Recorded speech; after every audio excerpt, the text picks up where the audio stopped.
Today's webinar continues our recent theme of Arctic ocean atmosphere sea ice exchanges, and we will be hearing from two modelers. First, we'll be hearing from Marika Holland. Marika is a senior scientist and section head for the Paleo and Polar Climate Research section of the Climate and Global Dynamics Laboratory at NCAR. Her research interests are focused on the role of sea ice in the climate system, including long-term sea ice change, ice-ocean atmosphere interactions, and abrupt high-latitude climate change. She has been involved in the improvement of sea ice models for climate simulations. She has served as chief scientist for the CESM and as a co-chair for the CESM Polar Climate Working Group. Her website lists over 100 publications and presentations. So we look forward to hearing from her, and Marika's talk will be followed by a presentation from Wieslaw Maslowski. Wieslaw is a physical oceanographer who has worked at the Naval Postgraduate School since 1995 as a research professor. He has over 30 years of experience in ocean, sea ice, and climate of the northern high latitudes, as well as in high performance computing applications to better understand these processes. He's contributed several book chapters and over 50 peer-reviewed journal articles on topics such as modeling studies of Arctic amplification, Arctic ocean biogeochemistry, and high-latitude ocean response to wind forcing and stream flow. He has participated on many national and international committees focused on the Arctic climate and its representation in models. So thank you, both of you, very much for your time, and I will hand it off to Marika. So thank you so much for the opportunity to present some of the work that we're doing and the plans that we have for model developments using MOSAiC observations. So I'm presenting on behalf of the PROMISE project team. Let's see. PROMISE actually stands for Parameterizations of Optics, Mass, Ice, and Snow. And this shows the members of that team. So there's, we had people on every leg of MOSAiC, often two people on each leg of MOSAiC. And so from the get-go, this was very much a coordinated effort between the modeling needs that we saw and the observations that were taken.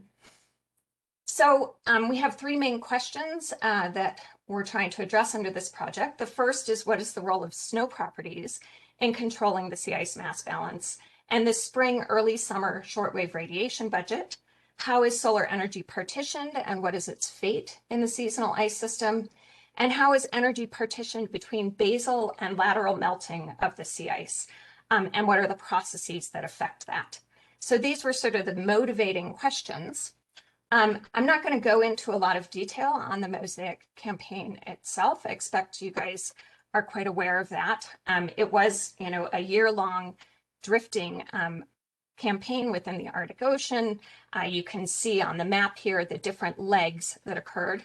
There were disruptions due to COVID and the fact that the icebreaker had to leave the ice pack for resupply. So there is a break in the time series of some of the data. And then the drift was very fast, which meant that it actually drifted to the ice edge in only 10 months. And so you can see the last leg was actually back within the ice pack, that purple bold line there. So the bold lines are the actual drift of the polar storm. So in terms of model improvements using MOSAiC data, we have several focus areas. The first is the albedo treatment within our sea ice models. The second is snow processes, and in particular, snow heterogeneity. And then we have some work ongoing to look at ocean heating and how that affects lateral melting of sea ice flows. So all of this is within the thermodynamic treatment of our sea ice models. And in particular, we're using the SICE sea ice model, and we're using that within the context of the community Earth system model. So just to familiarize you on what that model looks like, this shows a schematic of the subgrid scale heterogeneity that we encompass in the model. So each grid cell in the GCM has 5 ice thickness categories. each category has a different ice thickness, snow thickness, pond cover. We do have aerosol content that can be in our snow and sea ice and affect the albedo. And they all compute a different exchange of heat and moisture with the atmosphere and heat and moisture with the ocean below and also laterally. And so each category here has basically computes its own single column thermodynamic calculation. So the first thing that we're targeting in terms of our improvements in the model is the treatment of the surface albedo. And so just to familiarize you with how we actually compute surface albedo within the ice model, within each of those ice thickness categories, there are 3 possible surface types. We can have bare ice, snow-covered ice, or ponded ice. We use a multiple scattering radiative transfer delta Eddington treatment for the sea ice. And we prescribe the inherent optical properties for snow, ponded, and bare ice. We also do include dust and black carbon.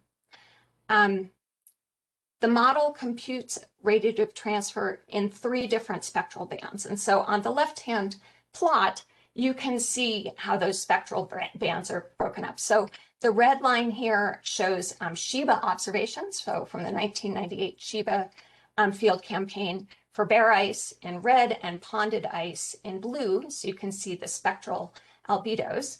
And then this would be the treatment in the model, these black lines in the 3 different spectral bands that we compute, and for the ponds as well. We do have tuning knobs in the model that you can kind of see by the green and blue lines here that allow us to do some albedo tuning within the context of the standard deviation of the optical properties. So the optical properties that we use in this treatment are based on observations, but especially for ponds, they're based on very few observations. We also don't include any event-based changes, so things like rain on snow events. So there's a lot of room for improvement in these things.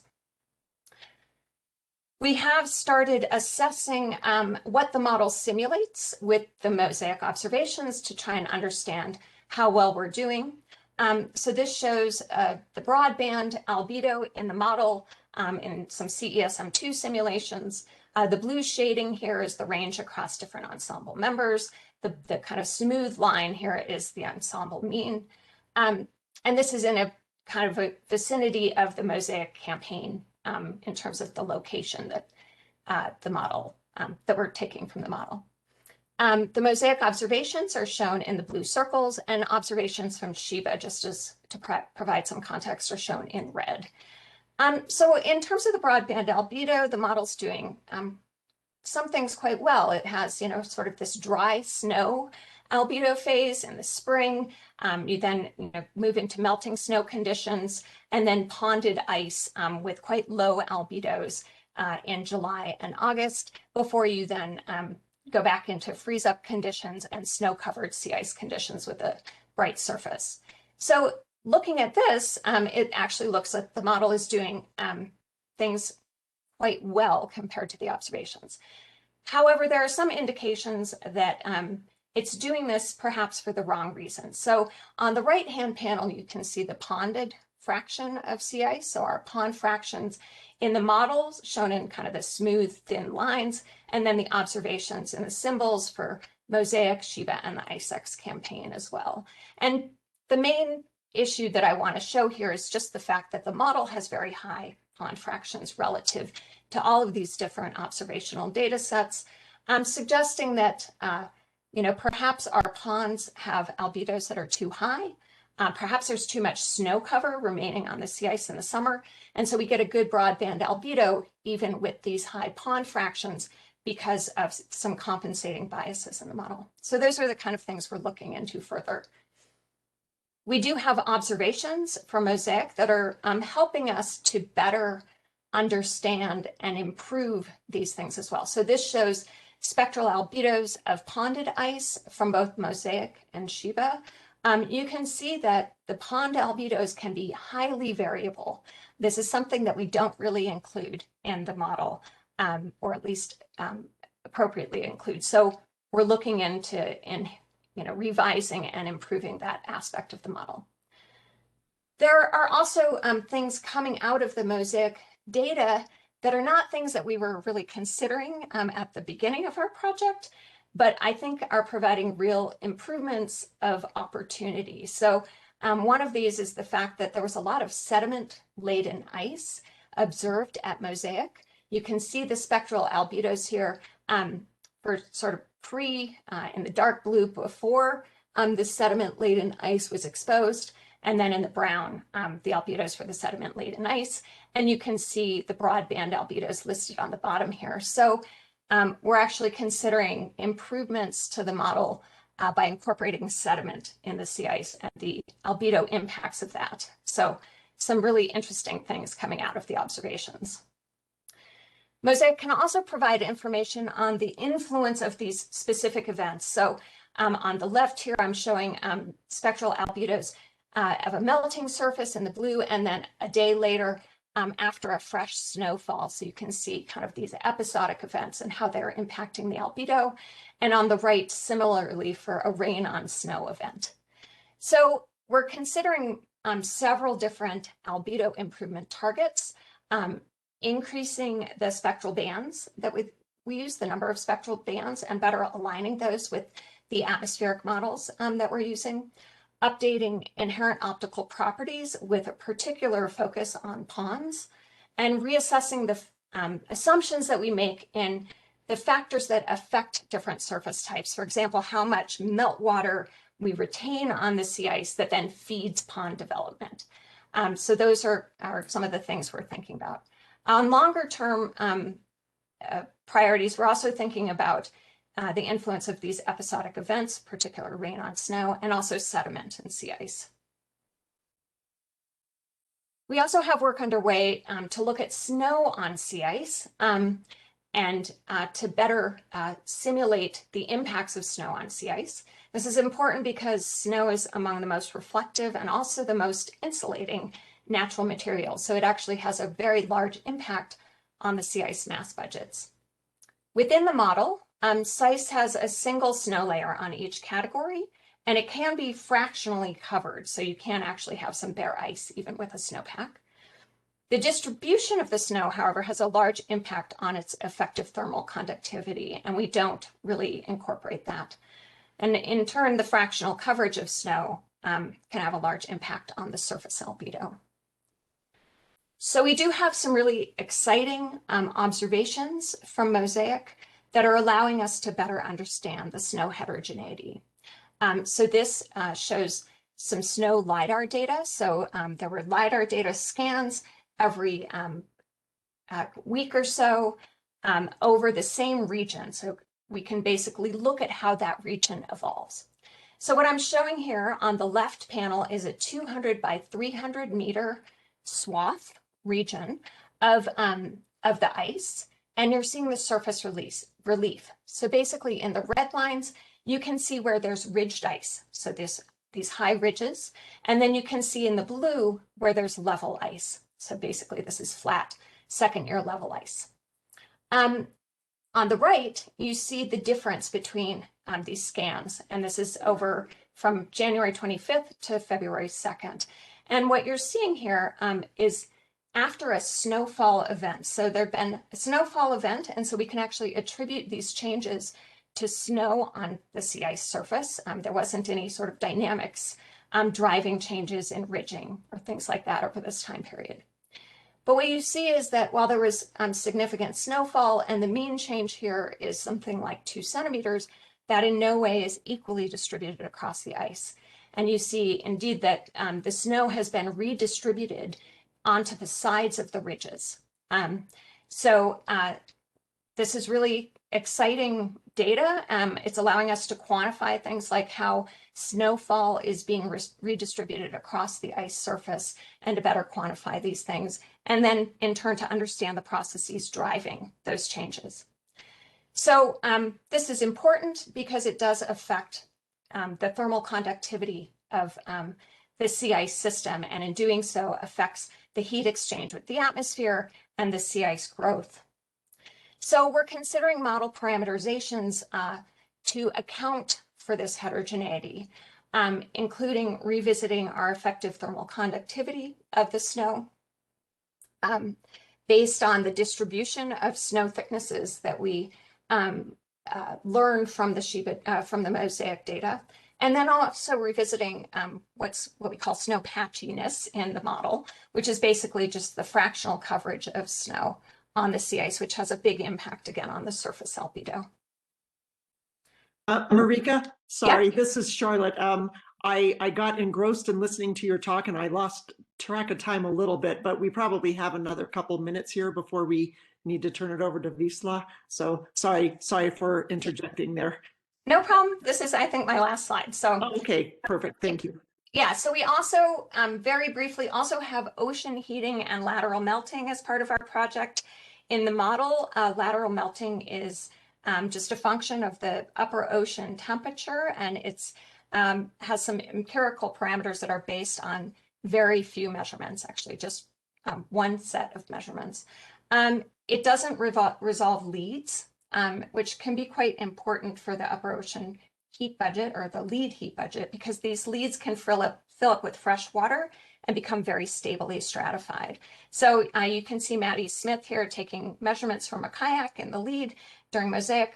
And what's shown here on the plot is actually the elevation and the temperature in the upper meter of the lead above freezing. So this is, of course, heat content that can then laterally melt the sea ice flows, and in doing so, again, very strongly impact the surface albedo by exposing dark open ocean.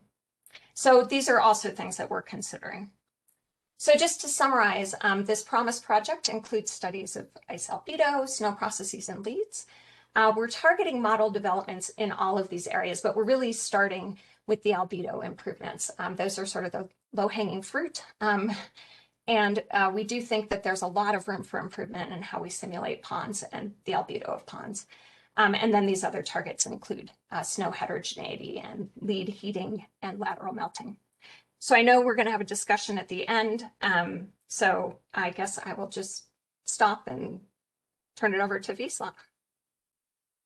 All right, thank you. Yeah, I think we can save our questions for when we get to the broader discussion at the end. Thank you very much.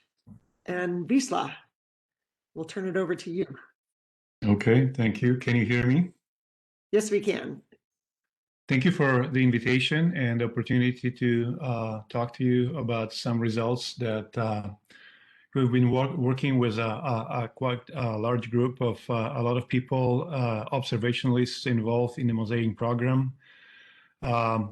This is I'll present probably 90% or 85% results from a paper in review currently in the cryosphere discussion. I'm showing the full title and the authorship of the paper at the bottom here, but basically it's been led by Klaus Detloff from Alfred Wegener Institute in Potsdam and myself. And the model results that will be shown here, regional Arctic system model, have been supported by the Department of Energy HILAT-RASAM project, and we've been using the Department of Defense HPC resources for model simulations. So I'll talk about the model data synthesis of Arctic sea ice and atmospheric conditions during the MOSAiC winter of 2019-2020. And to start with, basically a big picture result is that that winter of 2019, starting sometime in November or so through March 2020, has experienced the largest change, or the gradient, from a highly negative Arctic Oscillation Index, which is shown in the upper left panel here. Can you see my cursor? Yes. Thank you. And went into extremely high positive territory during the January through March timeframe. So not only the AO index positive during that winter of 2020, January, February was high, but also it started in November from highly negative value. The upper right panel is showing just your typical AO pattern in terms of the high and low pressure anomaly. So you have the center of one anomaly over the central Arctic, and is surrounded by opposite anomalies on the North Pacific and the North Atlantic side. If you look at the distribution of the AO index relative to the climatology of 1970 to 2018, or 1979, 2018, 19, the November, you can see there was in the negative territory relative to that climatology. When you go to January, February, March, which is this panel lower right, it's showing highly shifted distribution of the PDF density to the right being the highly positive anomalies. So with that, if you look at what happened from the observations, so those are panel A, B, C, and D, in the November timeframe, which are the left panels A and C, you can see that there was some warming in the Beaufort Sea, and the winds were coming from kind of like in a semi-zonal direction, and it wasn't necessarily much happening in terms of forcing the sea ice. But when you move to January 2020, those are panels B and D, the wind pattern, it became very strongly northerly wind pattern. The green line in each of the panels representing the MOSAiC polar stern drift. And when you look at the surface air temperature in the panel D, you can see that there was a strong cooling over the Barents and the Kara Sea during that time period. The panels on the right are showing a little different perspective, larger map, but they're showing equivalent January representation of the atmospheric sea level pressure and the surface air temperature from our regional Arctic system model, basically showing that we do capture the northerly winds in the region of the eastern Arctic, and also this significant cooling over the Barents and Kara Sea as well. So since I'm, oops, sorry. This wasn't supposed to be pre-recorded, but the overview of the RASM model setup is a similar model configuration as the model that Marika was describing, community Earth system model, where we have the atmosphere, sea ice, ocean, land hydrology component, routing scheme. And this is a regional model where we need to derive a boundary condition either from the global reanalysis, atmospheric reanalysis, or from the Earth system models like CSM. We also have marine biogeochemistry, and everything is coupled through the flux coupler, which is the earlier version of the CSM flux coupler. I'm not going to go over the configuration in terms of the resolution, but results I'm showing here are for the atmosphere and land at the 50-kilometer grids spacing, and the ocean and sea ice are at 112-kilometer rotated coordinate system, roughly about 9 kilometers of distance. We're not using data simulation, and we're not using bias correction for those simulations. So when we look at the sea ice drift anomaly derived from observations on the left and from RASM on the right, you can clearly see that there was a strong increase of the sea ice drift along the transpolar drift, which is roughly from the Laptev Sea towards the Fram Strait. And if you recall, the MOSAiC polar stern drift is somewhere in the middle of that highly anomalous region where we had increased relative to the climatology ice drift order of up to 6 kilometers above the climatological mean for this time period. When we look at the ice thickness distribution from the ice sheet measurements, the upper left panel is basically comparison of the ice thickness from the Kapitan Dranitsin, which was the supply ship which came from Russia and across the Barents Sea towards polar stern. And on the way towards polar stern, they were making those measurements, which are indicated by dots in both panels. If you can compare RASM sea ice thickness with in situ sea ice thickness, it's suggesting that there is a difference of order of 30 to 40 centimeter RASM ice thickness being thicker. But apparently, with experts that are co-authors of this paper that is in review, in particular Christian Haas, apparently the movement of Dranitsin to break the ice to some degree biased low the estimates of the ice thickness from Dranitsin, and the in situ measurements on the ice flow are suggesting order of 30 to 40 centimeter bias. So actually, if you compare the RASM results with the in situ observations, not from the Captain Dranitsin, those are in relatively good agreement along those dotted circles that are representing the approach of Captain Dranitsin towards the polar stern drifting station. Now, if we compare different months from the Cryosat-2 combined with SMOS, so SMOS is measuring the very thin ice, less than 50 centimeter, and the Cryosat-2 is providing the everything above 15 centimeter. On the left, we're showing the November 2019 from Cryosat-2 SMOS. Middle row is the February, and the bottom row is March. The middle column is respective ice thickness distribution from RASM sea ice thickness, and the right right column is the difference between the two.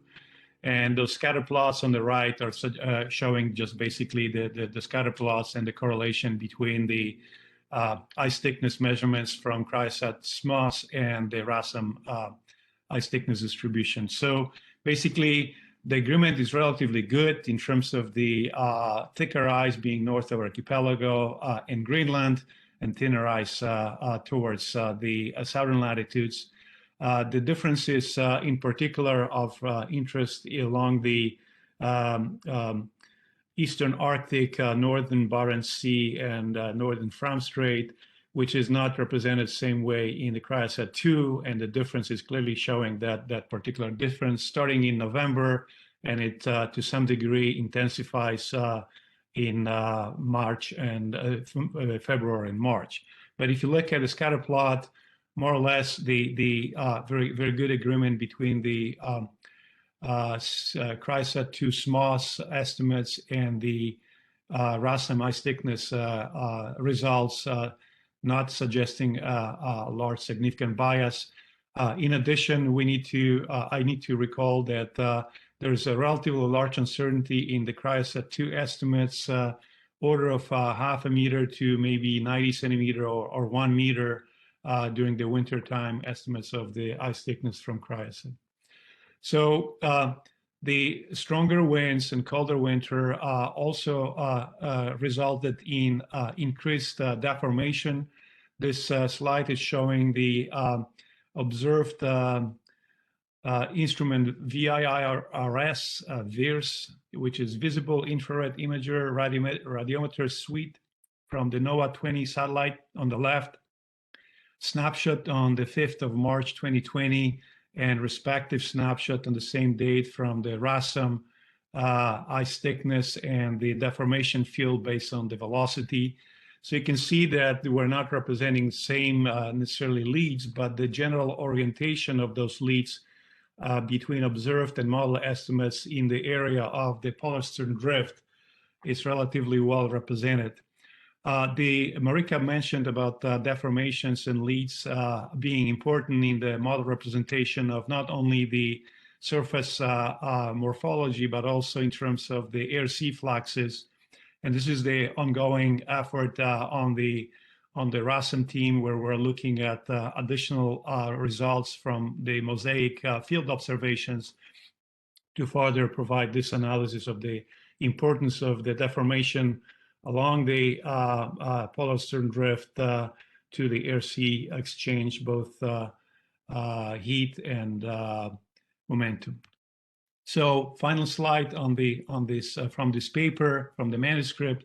Basically, we're showing at 30 ensemble members winter daily evolution of the sea ice volume tendencies relative to ensemble mean. So those are anomalies for individual ensemble member minus the ensemble mean for those winter time of November through March 2020.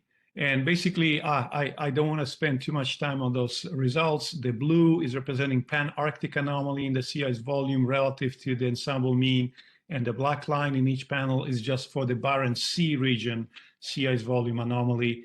And the take-home message from this slide is basically there's a lot of variability. There's nothing persistent in terms of the thicker ice in the Barents Sea or more volume of ice in the pan-Arctic sense. If you look at the panels in the upper right here, you can clearly see there's more ice in the pan-Arctic sense. But if you go to the other ensemble members, you can see that you can find completely opposite sea ice volume representation, both pan-Arctic and the Barents Sea wide. So a summary of the MOSAiC winter model data synthesis is such that it's providing a good synthesis of a sea ice thickness distribution of an ice growth simulated with the simulated and the observed from the Cryosat-2 SMOS data, and allows a better understanding of the local and regional coupled atmosphere ocean sea ice processes within the this pattern of the determined from the ERA 5 reanalysis. The model simulated and satellite-derived sea ice velocity anomalies during January and March 2020 indicate a comparable strong acceleration of the transpolar drift during the MOSAiC winter with values of up to 6 kilometers per day.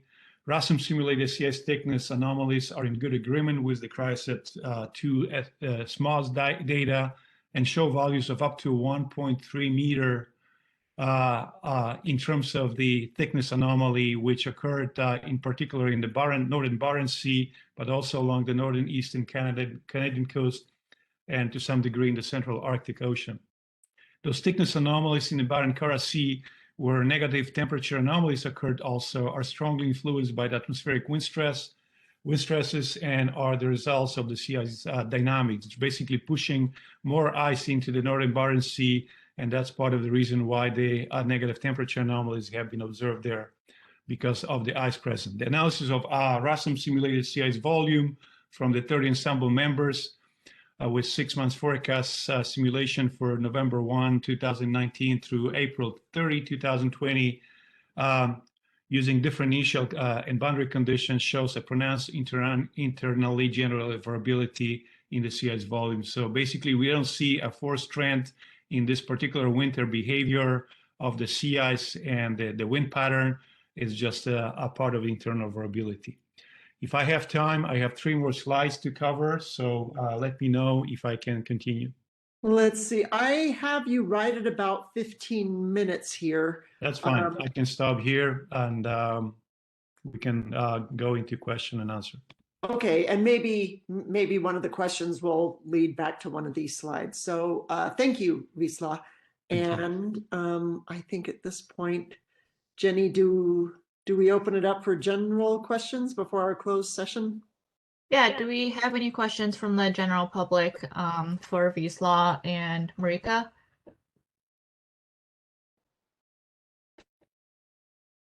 Let's see, I don't see any movement, so I think at this point Qinghua, do you want to ask your question before we go into a closed session?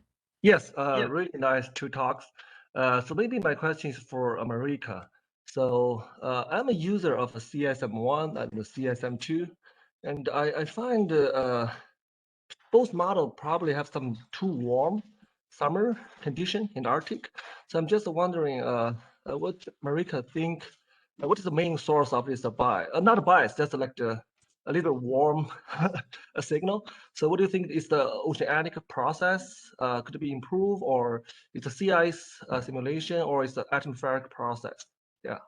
So That's a big question. I probably don't have a great answer for it. So I'm not sure. I mean, there's a lot of differences between CESM1 and CESM2, as you know. And, so normally I would probably throw something out there like clouds being the reason, but the clouds are actually really different between the two models. So the fact that this is a bias, similar bias in both versions of the model is a little uncertain. In CESM2 in particular, our ice is quite thin. In the low top, the CAM version of the model, we do have some tuned albedo runs where the ice looks much better, where we basically upped the dry snow albedo a bit within observational kind of constraints. And we have a much better simulation. So, we can, that's not necessarily why the model is too warm, but we can compensate, I think, for some other biases with tuning our surface albedo.